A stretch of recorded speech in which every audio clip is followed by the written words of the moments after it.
ఎవరికి అప్పగించాడంటే మోషే గారికి అప్పగించాడు. ఉన్నవాళ్ళకి అప్పగించవచ్చు కదా. ఆరోన్ ఉన్నాడు కదా, మరి ఆయనకి ఎందుకు అప్పగించలేదు?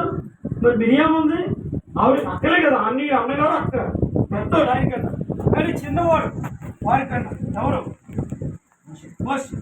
మరి చిన్నవాడైన మోషేకి దేవుడు తన ఇల్లు అప్పగించాడు.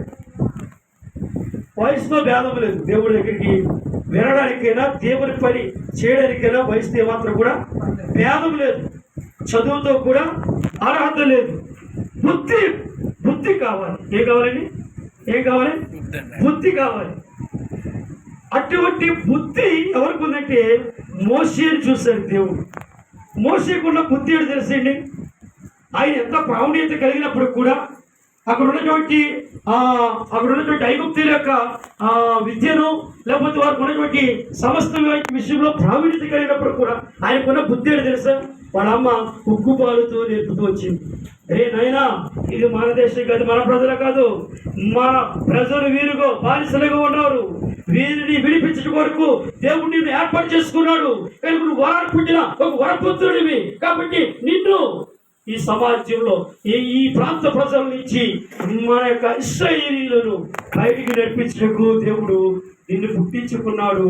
కనుక ఆయన చాలా మంది పుట్టారు, కానీ వాళ్ళు పుట్టిన వారు అందరినీ కూడా చంపేస్తూ ఉంటే నిన్ను ప్రత్యేకించి కాపాడుకుంటూ ఏ ప్రజలైతే చంపుతూ ఉన్నారో అదే ప్రజల మధ్యన ఏమైనా చెప్పాలి, ఏమయ్యాడు? అదే ప్రజల మధ్యన ఆహారము తీసుకుంటూ, అదే ప్రజల మధ్య సుఖభాగాలకి, కాబట్టి ఉన్నతమైన పొజిషన్కి ఉంటూ ఎదుగుతూ తల్లి చెప్పిన మాటకి లోబడిపోయి మన ప్రజలను రక్షించుకోవాలి, ఈ బానిసత్వం నుంచి నా ప్రజలను కాపాడుకోవాలని ఒక ఐగుప్తుడు ఏం చేయడు? సరే చెప్పండి, ఏం చేశాడు? చంపుకోవాలి దేవుడు. తెలివితేటలు ఉంటే, జ్ఞానం ఉంటే వాడితోటి మాటతో నువ్వు, లేదా భక్తితో నువ్వు ఛేదించి తప్ప నరాజి చేద్దాడు. కానీ నమ్మకమైన వాడు చెప్పి పని అప్పగించాడు. ఈలోగా ఆయనకి ఏమొచ్చింది? కోపం వచ్చింది. దేవుడు స్తోత్రం కలిగింది. కొంతమంది నమ్మకస్తులు కోపం వస్తూ ఉంటుంది. కోపం వచ్చినప్పుడు కొన్ని పనులు ఆలసిపోతూ ఉంటాయి. ఇది మాత్రం జ్ఞాపకం చేసుకోండి.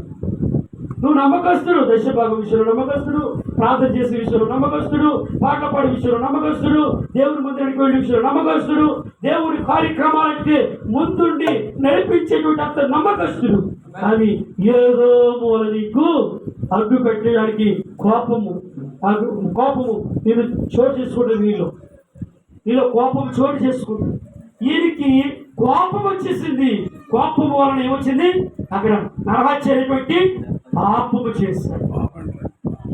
ఆ పాపము వలన 40 సంవత్సరాలు ఉన్నతమైనటువంటి ప్రవీణ్యత కలిగి విద్యను నేర్చుకుని ఉన్నతమైన స్థితిలో జీవిస్తున్నటువంటి ఈయనకి పాపం ఏం చేసింది? ఆయన్ని హత్య చేయించడమే కాదు, అక్కడి నుంచి చెప్పండి, ఇప్పుడు అక్కడి నుంచి ఏం చేసింది? పారిపోతుంది. ఎక్కడికి? అడవుల్లోకి పారిపోతున్నాడు. విద్యానడవులకు పారిపోతున్నాడు. తన యొక్క మేనమామ తన యొక్క మామ దగ్గరికి పారిపోతూ ఉన్నాడు. అక్కడికి వెళ్ళిపోయిన 40 సంవత్సరాలు అక్కడ మేకలను గొర్రెల్ని కాసుకుంటా ఉన్నాడు. దేవుని స్తోత్రం కలిగింది. అంటే కోపం ఎంత పనిచేసింది తెలుసా మీకు? కానీ కోపము ఎంత పనిచేసిందో అందుకనే దేవుడు ఎందుకో పడను, కానీ నేను కోపపడితే నిమిషం మాత్రమే. కానీ నా దయ ఎంతకాలం తెలుసా? ఆయుష్కాలం అంతా మాత్రము నా దయ ఉంటుంది. ఆయుష్కాలం అంతా దయనట, కోపం నిమిషమేనట. 30 కీర్తనలు ఉంటుందమ్మా, 5 వచ్చాడు. కాబట్టి ఆయన కోపము నిమిషం మాత్రమే ఉండను. ఆ ఒక్క నిమిషంలోకి మనం ఎందుకు పరిగెరకూడగా అడ్రస్ లేకుండా అయిపోతావు, బూడిది కూడా మిగలదు. వెళ్ళి ఇప్పుడు 7 దినాన్ని ఆ యొక్క సుధకుమార పట్టణంలో బూడిదన ఉన్నదేమో, కానీ మన నిమిత్తం అయితే బూడిద కూడా మిగలదు. ఆ నిమిషం మన మీద కోపపడతాయి. కనుక ఆయనకి కోపం వచ్చింది. ఈ 40 సంవత్సరాలు కూడా ఎంతో మంచిగా ఉండి ఒక్కసారి కోపాలు వ్యక్తం చేయగానే ఎంత నష్టమో తెలుసా? 40 సంవత్సరాలు నష్టపోయాడు.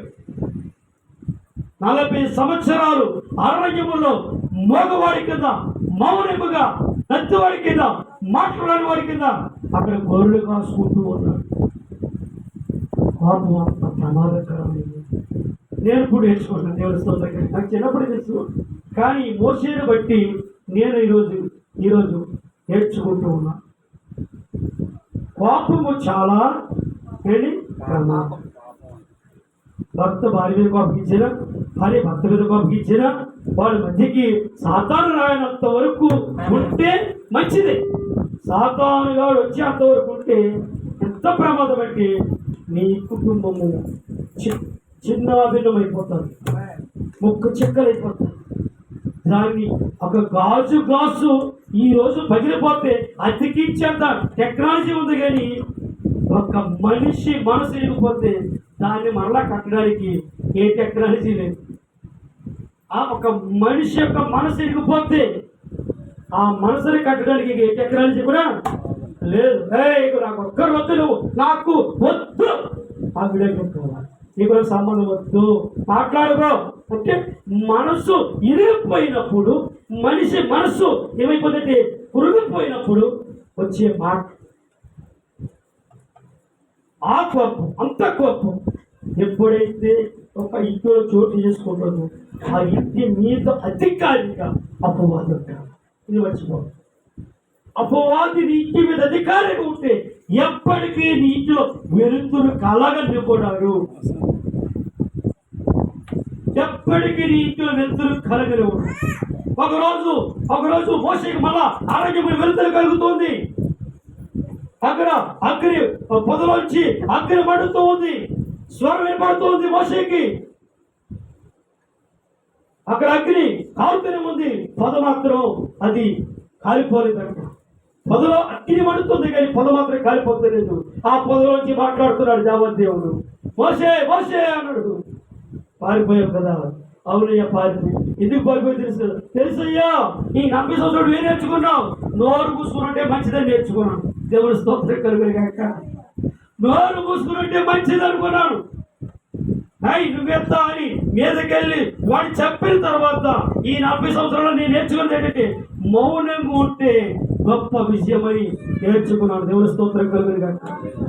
నిజమండి, కొన్నిసార్లు ఎవరిని మనం టార్చర్ చేయగలదు. నీవు నీ ఇంటిలో ఉన్న సమస్య నిమిత్తమై మౌనంగా ఉండి మాట్లాడుకుంటున్నావు. ఇంకా ఎక్కువగా ప్రేమించి మరి ఎక్కువ కుట్టాడిపోతూ ఉంటుంది. మీరు భర్త మాట్లాడకపోతే ఇక్కడ నా భర్త నాతో మాట్లాడుతుంది. ఎందుకంటే కొంతమంది మాట్లాడుకోవడం సైలెంట్ ఉండడం వల్ల ఇక వాళ్ళకి ఎంత నొప్పి అంటే చాలా నొప్పి వచ్చింది. గడ్డబడికి బతున్నాడు. మంచి భార్య అయితే దృష్టిరాలు అయితే చెప్పలేదు, కానీ నువ్వు ఎప్పుడు పోతావు, ఎప్పుడు మొదలు కొడతారు అంటాడు. ఏంటి ఎప్పుడు చెప్తావు, ఎప్పుడు మొదలు కొట్టాలి అంటాడు. కానీ మంచి భార్య అయితే తన భర్త ఒక పూట మాట్లాడుకో మౌనంగా ఉంటే భోజనం చేయడం బతుకుతుంది. చాలా పనులు ఇప్పుడు చేయని పనులు కూడా చేయడానికి దగ్గరకు వస్తుంది. అప్పుడు కూడా నువ్వు మాట్లాడకపోతే వాళ్ళ మనసు అలవాటు అయిపోతుంది. అప్పుడు నువ్వేం చేయాలంటే అడ్జస్ట్ అయిపోవడానికి, తగ్గించుకోవడానికి చక్కగా మళ్ళా ఏక మనసు కలిగి ఉండడానికి ఇష్టపడుతుంది. అయితే ఈ మోషేతో దేవుడు మాట్లాడిన తర్వాత మళ్ళా మోషే ఎక్కడికి వచ్చాడు? మళ్ళా వచ్చాడు ఐగుప్తు. దేవుడు స్తోత్రం కలుగుగాక.